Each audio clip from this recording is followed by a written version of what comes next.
Bismillahirrahmanirrahim. Dear viewers, thank you for joining us back. आज जो हमारे डिस्कशन का जो मेन मकसद है उसमें सबसे पहले तो उन प्रॉब्लम्स को उजागर करना है जो हमारे न्यू जनरेशन को बहुत बैडली इफ़ेक्ट कर रहा है और हमें इन चीज़ों को एड्रेस भी करना है और उनको हमने किसी हद तक कंट्रोल करने की कोशिश करना है।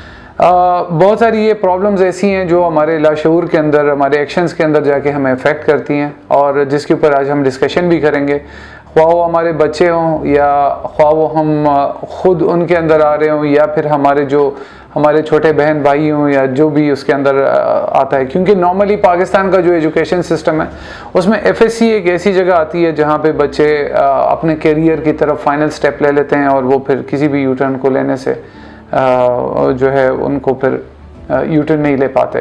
तो ये डिसीजन बड़ा इंपॉर्टेंट होता है। उसमें जो प्रॉब्लम्स हैं, जो एज़ पर माई नॉलेज जितना भी मैंने या मेरी टीम ने हमने इसके ऊपर रिसर्च किया है और हमने डिफरेंट बच्चों को इंटरव्यू कंडक्ट किया है। अच्छा, तो इसमें जो मेन चीज़ आ जाती है सबसे पहले वो आपके एक्सटर्नल प्रेशर्स होते हैं जो बच्चे के सारे डिसीजन के ऊपर डायरेक्टली इनडायरेक्टली बहुत बड़ा इम्पैक्ट डालते हैं। उसमें सबसे पहले प्रेशर इनिशिएट होता है वो फैमिली के अंदर से ही होता है, जो बाप या माँ या बहन भाई की शक्ल में होता है।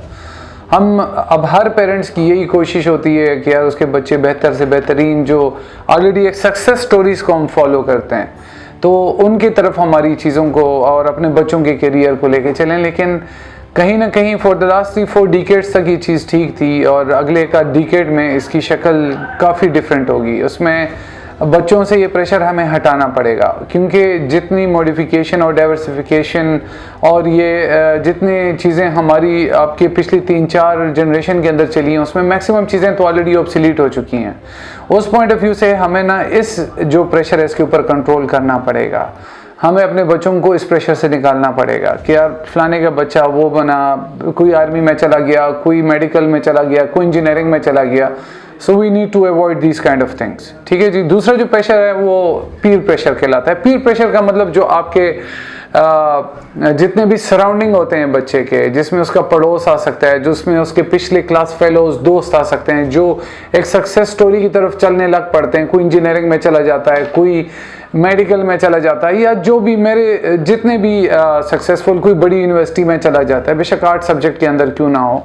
तो उस पॉइंट ऑफ व्यू से जो पीर प्रेशर है वो भी बच्चे को कहीं ना कहीं लाशऊरी के अंदर उसके अंदर एक प्रेशर डेवलप करता है कि यार सब लोग एक तरफ जा रहे हैं, पता नहीं मेरे साथ क्या होगा। तो ये that is the second pressure point जो बच्चे के डिसीजन के ऊपर इम्पैक्ट बहुत बड़ा होता है, जिसको वो खुद कंट्रोल नहीं कर सकता। उसको हमें उनको दिलासा, we need to support them in that regard. उसके बाद जो तीसरी चीज़ आ जाती है, एक मैंने कहा फैमिली प्रेशर, एक होती है जो पेरेंट्स बाय माउथ वो अपने अल्फाज के अंदर बच्चे के ऊपर प्रेशर डालते हैं। एक चीज़ फिर बन जाती है जी फैमिली एक्सपेक्टेशंस, जिसमें पेरेंट्स बोलते नहीं हैं, ठीक है, लेकिन डिफरेंट चीज़ों की वजह से उनकी एक्सपेक्टेशन। देखें, एक बच्चा आपके सामने डायरेक्ट FSC में तो आता नहीं है, वो प्रेप से शुरू करता है 1 2 3 फिर मैट्रिक फिर फर्स्ट ईयर सेकंड ईयर।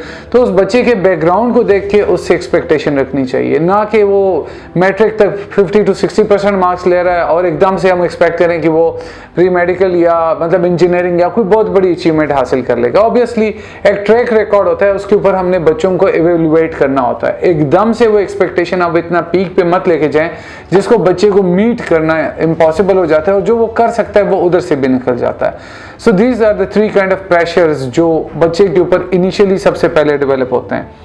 दूसरी चीज़ जो आ जाती है वो कंपटीशन आ जाता है। बच्चे को कंपटीशन भी बहुत ज़्यादा इफेक्ट करते हैं, उनको कंपटीशन मार देते हैं। ठीक है जी।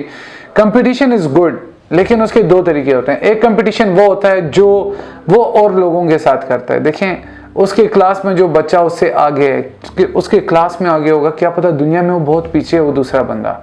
कहीं ना कहीं ये कंसेप्ट हमने अपने बच्चों के अंदर डेवलप करना है कि वो अपने साथ कंपटीशन में आए और अपने आप को ब्रेक इवन बना के कंटिन्यूसली अपने ही जो ब्रेक इवन है या जो एक सेट स्टैंडर्ड है उसी को ब्रेक करते हुए ये बच्चे आगे चलें।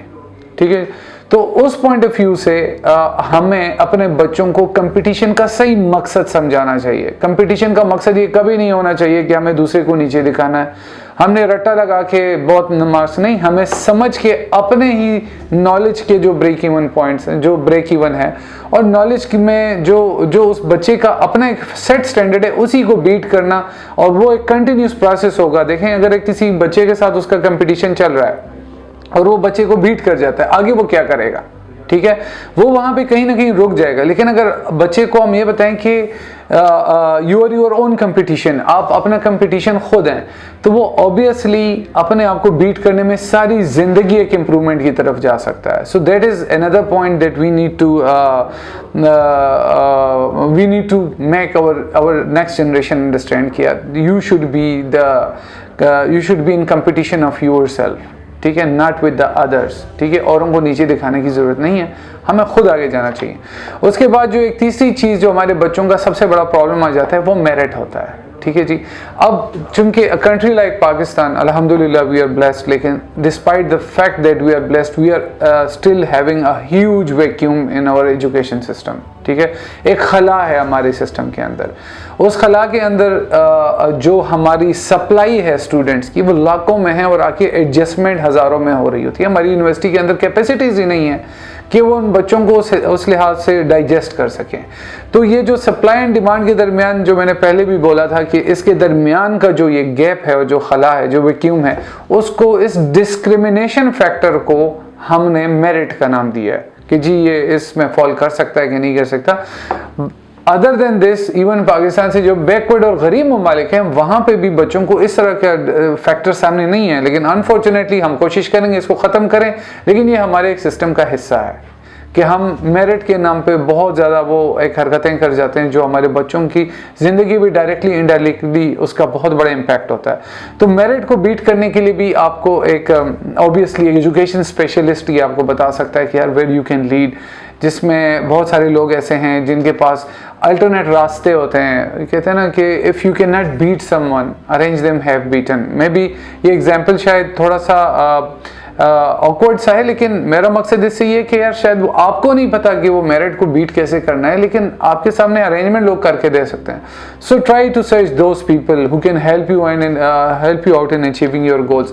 उसके बाद फाइनेंशियल्स डेफिनेटली आ जाते हैं। हमारे जो ऑब्वियसली जो हमारी जो यूनिवर्सिटीज़ हैं, जो पब्लिक यूनिवर्सिटीज़ हैं प्राइवेट को छोड़ के, वो इतने लिमिटेड होते हैं जो पूरे सूबे के ऊपर जो है ना 3-4 यूनिवर्सिटी से ज़्यादा तो हैं हमारे नहीं। ठीक है जी, तो उस पॉइंट ऑफ व्यू से भी फाइनेंशियल्स, चूँकि वहाँ से अगर आप पब्लिक यूनिवर्सिटीज़ के उस खोल से निकलते हैं तो आपको प्राइवेट यूनिवर्सिटी का सामना करना पड़ता है और उसमें काफ़ी फाइनेंशियल कंस्ट्रेंट्स आ सकते हैं। ठीक है, तो उसमें भी देयर आर सर्टेन वेज, अगर कोई इसका स्पेशलिस्ट है जो आपको इसमें हेल्प आउट कर सकता है in terms of scholarship, in terms of a lot other ways. देखें, मैं आपको एक चीज़ बताऊं कि जो जहाँ तक मैंने देखा है ऑब्वियसली, या जो हमने पढ़ा है, या हमने अपने डिफरेंट चीज़ों के अंदर बहुत सारी चीज़ों को हमने ऑब्जर्व किया है, उसमें मैंने एक चीज़ नोट किया कि जो कामयाबी होती है वो बच्चे के अंदर होती है, वो उसके पढ़ाई के अंदर या उसके जो कोर्सेज होते हैं वो सेकेंडरी होते हैं। अगर बच्चे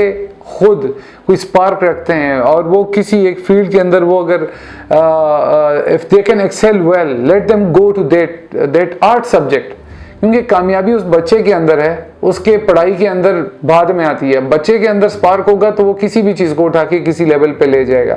लेकिन अगर बच्चे के अंदर इशू है इन अ सेंस कि अगर वो चाह कुछ और रहा है और उसके साथ हो कुछ और रहा है, बेशक वो मेरिट का मारा हुआ, एक्सटर्नल प्रेशर का, किसी भी तरह के प्रेशर का मारा हुआ, एक्सपेक्टेशन का मारा हुआ है, फाइनेंशियल्स का मारा हुआ है, और वो डाइवर्सिफिकेशन जो आती है, तो हमारे बहुत सारे मतलब मेरे ख्याल में मोर देन 70% हमारे यहाँ जो बच्चे होते हैं वो इस सिस्टम के अंदर रुल के उनको खुद समझ में नहीं आता वो क्या करें क्या ना करें, और एंड तक वो